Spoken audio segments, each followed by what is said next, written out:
hello, hello, hello.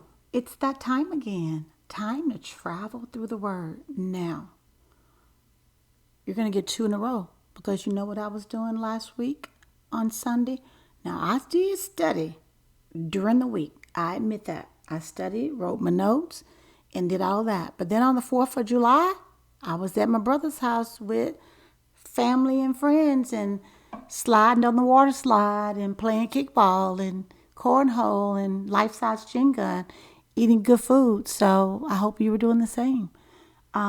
So while I did travel through the Word, I did not make the video. So I am now making 2 videos in a row. So this week's travels it was past week, the week before. This was June 27th through July 3rd. Let's just say that. I had 1 Kings 6 through 9, 2 Chronicles 3 through 8, Psalms 30, 144 and 121, and then I have 1 Timothy 1 through 3. No, I'm lying, 1 through 5. And so, you know how it works. I give you some pointers, tell you how I see me, ask you a question so we can ensure ourselves that you see yourself, and then we go on from there.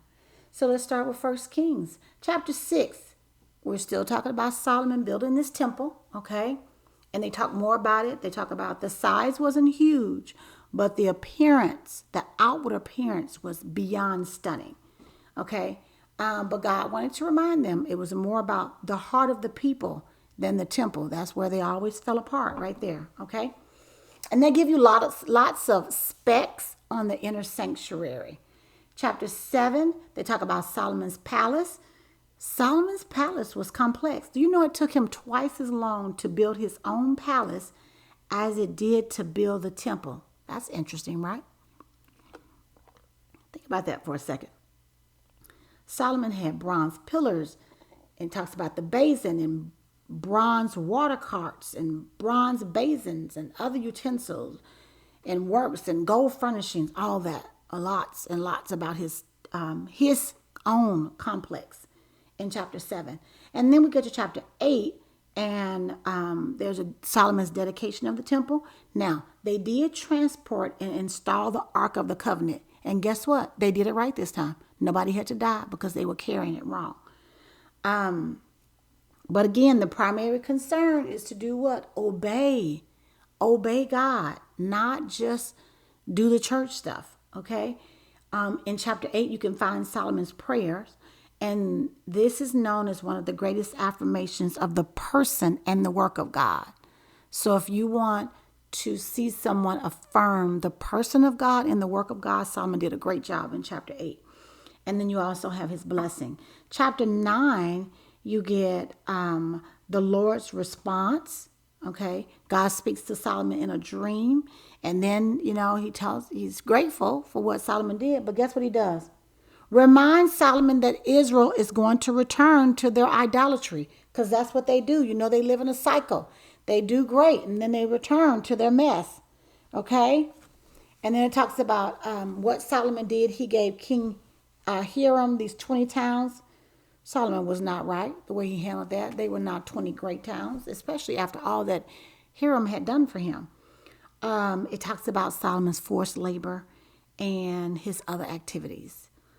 There's lots of details about that, okay? And so for me, I said, Lord, remind me that the worship/joy that Israel experienced in the Lord's presence is a picture of what the church should experience on a regular basis. So this is what as a church, okay, not just the building church, but me, the church, there is something that I should experience on a regular basis. It's worship, joy, because you know what worship is? It's a lifestyle. It's not a momentary experience, okay? My question for you is, do you realize that the discipline formed through suffering leads to repentance? Oh, I got to fix there it goes. I fixed it. Do you realize that the discipline that is formed, because people always say, I want to be disciplined, but there is a discipline that forms as a result of suffering, and it leads to what? Repentance. Okay?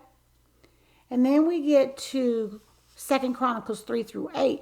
And it really does kind of repeats. It just gives you, like, it focuses a little bit more on other stuff, but there's a lot of repeat of what just happened that I read you in 1 Kings 6-9. It talks about Solomon building the temple, the most holy place, bronze pillars. Chapter 4, that's chapter 3.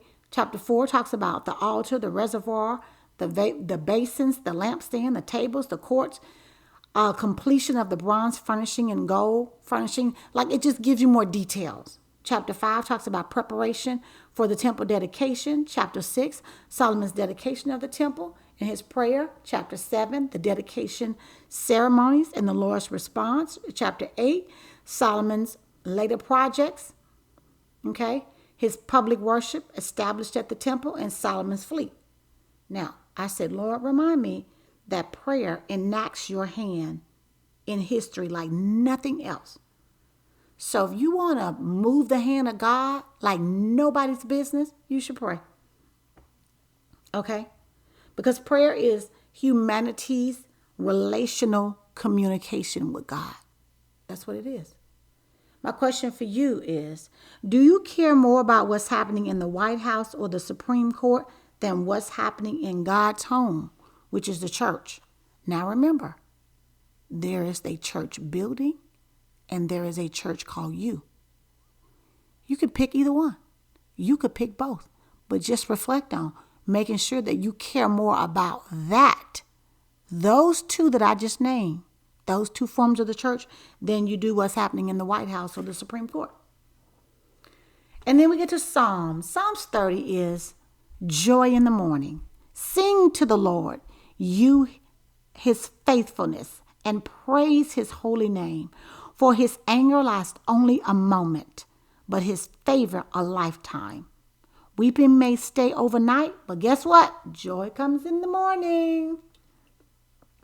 Then I get to Psalms 44, and this is about Israel's complaint. Wake up, Lord. Why are you sleeping? Get up.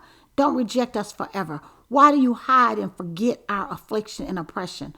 For we have sunk down to the dust. Our bodies cling to the ground. Rise up, help us, redeem us because of your unfailing love. And then we get to Psalms 121, the Lord our protector.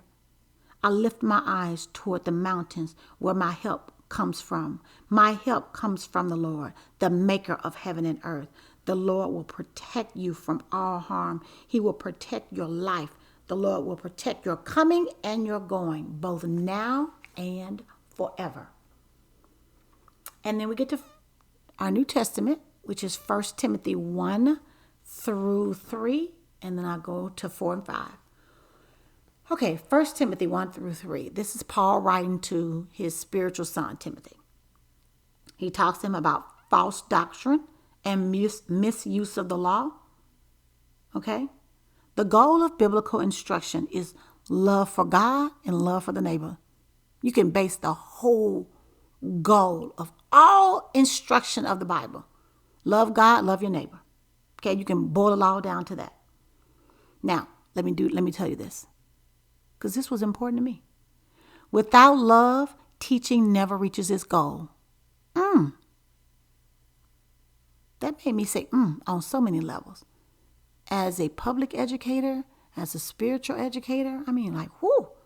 Without love, teaching does not reach its goal. It never reaches its goal. Okay? And it talks about Paul's testimony, because Paul never got tired of telling his testimony about the grace of God in his life. And then it talks about engaging in battle. Okay? All right? Now, when we see people erring with errors, not making great choices, the prayer is that, Lord, let the consequences that happen lead them to repentance. That's what we want. All right. Chapter 2 is instruction on prayer. That's a good chapter to read right there. You want to know about praying? Guess what? Just go right there. God expects us to submit to his rule no matter what's happening politically, culturally, circumstantially, all of those. It doesn't matter what's happening in your life. Guess what? God expects us to submit to his rule. All right. God mobilized a rescue unit. Guess what he called it? The church. And men should be on the front line leading in prayer. They should be on the front line. All right. Chapter 3, qualifications for overseers and deacons. All right. So if you want to know what are the qualifications for an overseer, someone in authority, like an elder or a deacon. All right. We all know integrity, character are vital, but you want to know more about it? It's in chapter 3. The mysteries of godliness. Okay. Jesus was manifested in the flesh, vindicated in the spirit, seen by the angels, preached among the nations, beloved and believed on in this world, and taken up in glory. There's mystery behind all of that. For me, I said, Father, remind me that my job as a representative of Christ is to enter this sin-scarred world and rescue the dying by spreading the good news. That's it. I'm supposed to do that. You are too. My question for you is, do you find that your silence regarding Christ in your life parallels your shame? I'm going to read that again because that may have gotten by you too fast. Do you find that your silence regarding Christ in your life, that means sharing the good news, that it parallels your shame of Christ? That's a good question right there. That's a good question. Okay, 1 Timothy 4 and 5. Chapter 4 was about demonic influence. Okay, it was also about a good servant of Jesus Christ. God called people to feed his flock. That's what a servant does. Okay, your sustaining spiritual nourishment allows you to provide to others. So think about that for a second. When you're not sustaining your spiritual nourishment, you can't provide that to others. And we should be. All right? Talks about godliness, becoming more like God in your actions, attitude, character, and conduct. And guess what? It doesn't happen by chance. It takes work. Chapter 4 also talks about instruction for ministry, modeling the truth more than just telling the truth. Passivity in ministry is sin. Think about that. Passivity in ministry is sin. So when God has given you a gift that you should be working in a ministry and you just like straight chilling and not doing it, you can call it what you want, but the Bible calls it sin. All right?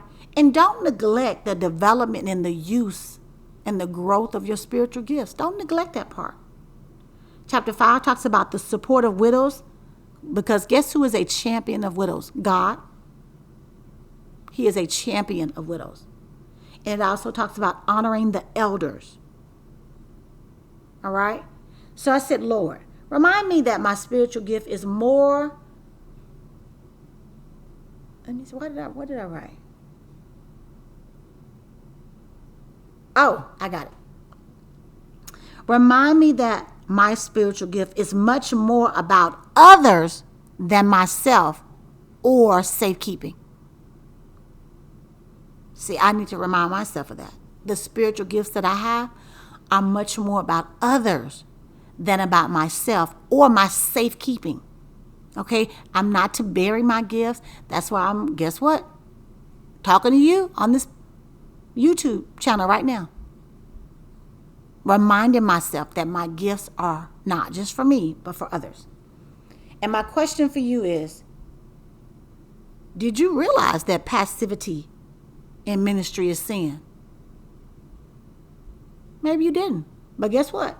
You now know now, which means you're held accountable for that also. Okay, so the next video, which was last week's travels, okay, so it will be like July 4th through the 10th, is 1 Kings 10 and 11, and then Ecclesiastic. We're going to do the whole book of Ecclesiastes. Ecclesiastes is kind of like Proverbs, but we're going to do 1 through 12. We're going to do Psalm 45, 46, and 125. We're going to finish up 1 Timothy, finishing chapter 6, and then we're going to finish up all of 2 Timothy 1 through 4. Okay, so until the next 2 minutes when I make this next video, happy traveling. Thanks for traveling with me, guys.